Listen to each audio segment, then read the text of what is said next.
సందర్భంగా మనం నిర్వహించుకుంటున్నాం.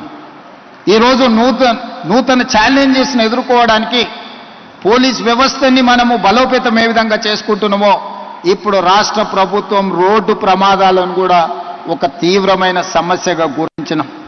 సరిహద్దుల్లో యుద్ధంలో చనిపోయే సైనికుల కంటే ఎక్కువ ఈరోజు రోడ్డు ప్రమాదాలలో చనిపోతున్నారు.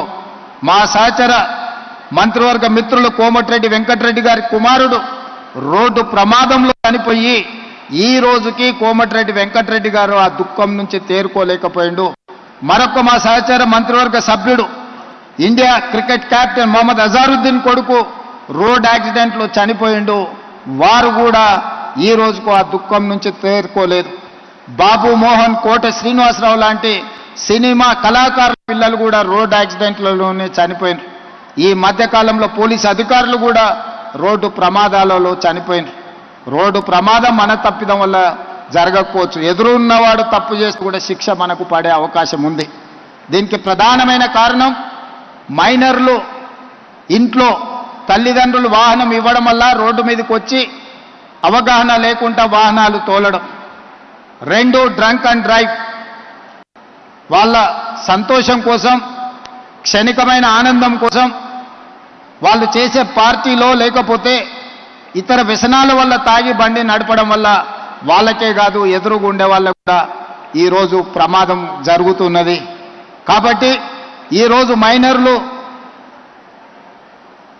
బండ్లు నడపడం లేదా డ్రంక్ అండ్ డ్రైవ్లో బండ్లు నడిపే వాళ్ళని నియంత్రించాల్సిన బాధ్యత పోలీసుల మీద ఉన్నది. వాళ్ళ మీద కఠినంగా కూడా వ్యవహరించాలి. స్పీడింగ్తోని మీరు చలానాలు వేస్తున్నారు, కానీ సంవత్సరం అయిన తర్వాత డిస్కౌంట్స్ ప్రకటిస్తున్నారు.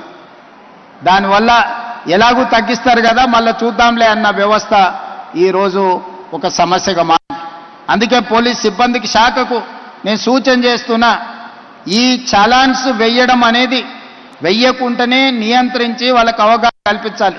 తప్పని పరిస్థితిలో ఎవరి మీదైనా చలానా వేస్తే ఒక్క పైసా తగ్గించకండి. మూడవది, వాళ్ళ బ్యాంక్ అకౌంట్స్తోని డైరెక్ట్గా డిపార్ట్మెంట్కి సింక్రనైజ్ చేయండి. ఎప్పుడు చలానా పడితే ఆటోమేటిక్గా వాళ్ళ అకౌంట్లోకి వెళ్ళి డిడక్ట్ అయ్యి పోయే విధంగా ఈరోజు బండి రిజిస్ట్రేషన్కి వచ్చినప్పుడే ఆ బండి యజమాని యొక్క ఖాతాను మీరు తీసుకోండి. బ్యాంక్ అకౌంట్ను అటాచ్ చేయండి. ఏ బండి అయితే స్పీడింగ్ చేస్తుందో, ఏ బండి అయితే సిగ్నల్ జంప్ చేస్తుందో, ఏ బండికి అయితే చలానా పడుతుందో ఆటోమేటిక్గా ఆ యజమాని అకౌంట్లో నుంచి నగదులు బదిలీ అయ్యే విధంగా మీరు ఈరోజు టెక్నాలజీని వాడుకోండి. బ్యాంకులను కూడా సమన్వయం చేసుకోండి. లేకపోతే ఈ ప్రమాదాలను నియంత్రించడం కష్టమవుతుంది. ఇలాంటి